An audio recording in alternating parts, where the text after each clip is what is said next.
একটু নতুন সকাল, নতুন ভোর, সাথে নতুন বছরের আগমন।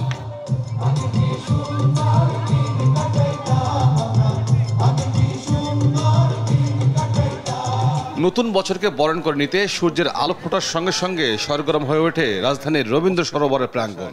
নববর্ষকে বরণ করতে রাজধানীর বিভিন্ন প্রান্ত থেকে ছুটে আসেন দর্শনার্থীরা।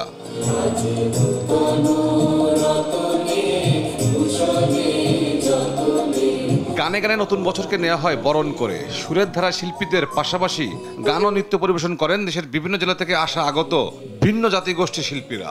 পুরনো বছরের ক্লান্তি জরা মুছে দিয়ে ধরার আনন্দ বার্তা ছড়ায় সম্মিলিত কণ্ঠে। বাংলা নতুন বছরকে স্বাগত জানাতে আসা সকলেই ছিলেন উচ্ছ্বসিত। নতুন দিন, নতুন সকালে তাদের প্রত্যাশাও অনেক। আমরা আজকে একটা নতুন বছরে পদার্পণ করলাম। আমরা চাই বাংলাদেশটা যেন অনেক উপরে চলে যায়। এই সুরের মূর্ছনায় যাতে প্রতিটা মানুষ যাতে একাগ্রতা সৃষ্টি করে সেদিকে আমাদের লক্ষ্য রাখা উচিত। আগন্তুক নববর্ষ হোক নতুন প্রজন্মের একটি নতুন সম্ভাবনাময় দিন। অন্য বছরের তুলনায় অনেক ভালো হবে, এটাই আমাদের আশা। অতীতের সকল ভুল ভ্রান্তি ভুলে বাংলাদেশকে বিশ্বের উঁচু দরবারে অবস্থানে তুলে ধরতে চান আগতরা। সবার জন্য শুভকামনা প্রত্যাশা করি আর কি। সবাইকে শুভ নববর্ষ।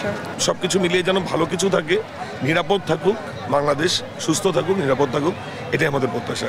ভোরবেলা সেই গান বাজনা, সব জায়গায় লাল সাদা শাড়ি পরা, পিঠা পায়েস, যে একটা পান্তা ইলিশ, আমরা যে রমনায় যেতাম, যে একটা গানের যে একটা পরিবেশ, এগুলো তো কিছুই নাই। পয়লা বৈশাখে যে একটা আনন্দ পরিবেশ সকাল থেকে শুরু হইতো, এবারে কেন যেন মিসিং।